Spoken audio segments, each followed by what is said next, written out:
जरा सोचिए, जिस ब्रह्मांड को चलाने के लिए पल भर की फुर्सत नहीं मिल सकती, उस ब्रह्मांड के सर्वोच्च नियंता, त्रिलोक के स्वामी भगवान विष्णु अचानक 119 दिनों के लिए गहरी नींद में चले जाएंगे। क्या यह सिर्फ एक पौराणिक कथा है या फिर इसके पीछे छुपा है ब्रह्मांड का कोई गहरा वैज्ञानिक रहस्य? क्यों इन 119 दिनों के लिए पृथ्वी के मांगलिक कार्यों पर पूरी तरह से ब्रेक लग जाता है? आपको बता दें कि देवशयनी एकादशी के साथ 25 जुलाई से चतुर्मास की शुरुआत हो रही है। परंपरा के अनुसार 4 महीने तक सृष्टि के पालनहार भगवान विष्णु क्षीर सागर में विश्राम करेंगे और श्रद्धालु त्योहार मनाएंगे। 119 दिनों के इस विश्राम काल में 20 बड़े पर्व भी आ रहे हैं। इस साल अधिक मास के कारण तीज त्योहार एक पखवाड़ा देरी से आएंगे। संत महंत और विशेषज्ञों का कहना है कि ये 4 महापर्व मनाने, साधना करने, आराधना करने, जप तप करने के साथ साथ संयमित जीवन जीने और आहार विहार की दृष्टि से काफी महत्वपूर्ण होते हैं। ऐसे में वर्षकाल में खान पान पर भी विशेष ध्यान देने की जरूरत होती है। आज हम समझिए.com में पौराणिक पन्नों को पलटने की कोशिश करेंगे, वैज्ञानिक तथ्य भी बताएंगे और उन तमाम रहस्यों से पर्दा उठाएंगे कि आखिर 119 दिन के लिए भगवान क्या सोने जाते हैं। मेरे साथ बने रहिए समझिए.com में।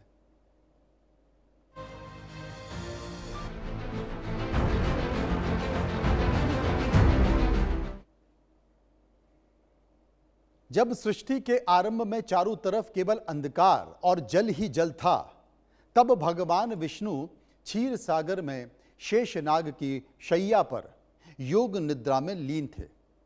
यह कोई साधारण नींद नहीं थी, बल्कि ब्रह्मांड के सृजन की एक सूक्ष्म मानसिक प्रक्रिया थी। मान्यताओं के अनुसार भगवान विष्णु जब योग निद्रा में होते हैं तो वे अपनी शक्तियों को समेटकर ब्रह्मांड के भीतर एक नई ऊर्जा का संचार कर रहे होते हैं। और इसी आदि कथा को याद करते हुए हर साल देवशयनी एकादशी पर भगवान नारायण 119 दिनों के लिए ध्यानस्थ हो जाते हैं।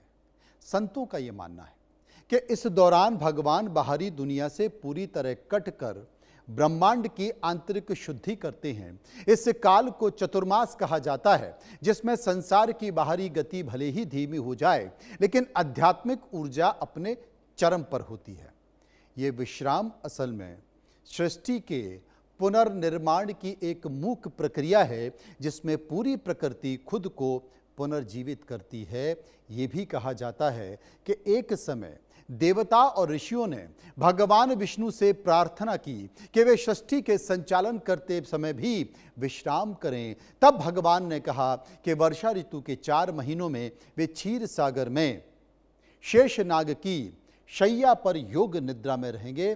तब साधारण नींद नहीं है, ये साधारण नींद नहीं है, बल्कि ध्यानमग्न विश्राम की अवस्था है। यानी कि इस दौरान भी सृष्टि का संचालन उनकी शक्ति से चलता रहता है। इस तरह आषाढ़ शुक्ल एकादशी यानी कि देवशयनी एकादशी से लेकर कार्तिक शुक्ल एकादशी यानी कि देव उठनी या प्रबोधनी एकादशी तक भगवान विष्णु योग निद्रा में रहते हैं। यह अवधि लगभग 4 महीने यानी कि चतुर्मास की होती है। कई वर्षों में तिथियों के अंतर में अलग अलग कारण होते हैं। 118 दिन, 120 दिन इसके आसपास पड़ती है, लेकिन 119 दिन इन्हें इसलिए कहा जाता है।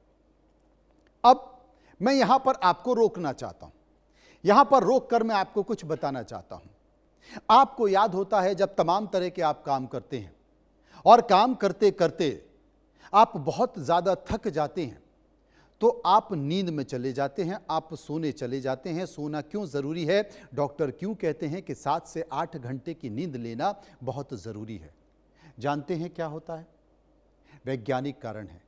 जब आप सो रहे होते हैं, तमाम वैज्ञानिकों ने, डॉक्टर ने इस पर शोध किया है, आपका जो मस्तिष्क है उसमें तमाम न्यूरॉन्स हैं, जो कोशिकाएं हैं, वो कोशिकाएं आपके काम करते समय, बहुत सोचते समय, तमाम चीज़ों में दिमाग माथापच्ची करते समय कमज़ोर हो जाती हैं, टूट जाती हैं। आपके मस्तिष्क की कोशिकाएं रिपेयर होती हैं।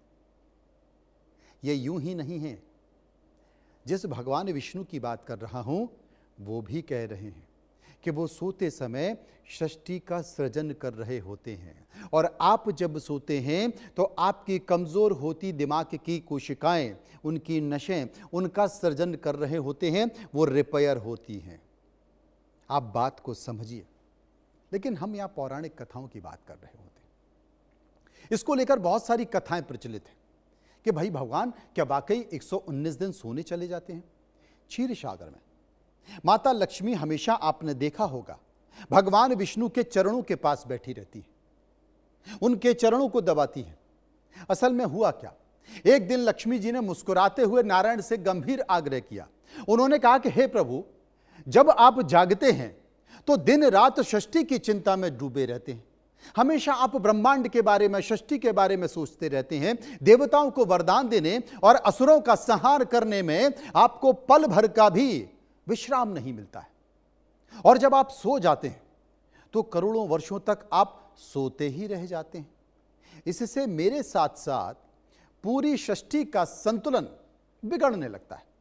माता लक्ष्मी ने नारायण से प्रार्थना की कि वे अपने जागने और सोने के समय को निश्चित करें, नियमित करें, ताकि हर साल प्रकृति को भी आराम मिले और भक्तों को भी साधना का अवसर मिले। भगवान विष्णु ने लक्ष्मी जी की इस व्यवहारिक बात को स्वीकार कर लिया। उन्होंने कहा कि लक्ष्मी जी बात तो ठीक कह रही हैं, और वचन दिया कि वे हर साल 4 महीने के लिए ही विश्राम करेंगे, जिसे चतुर्मास कहा जाएगा। यह कथा है, पौराणिक कथा है।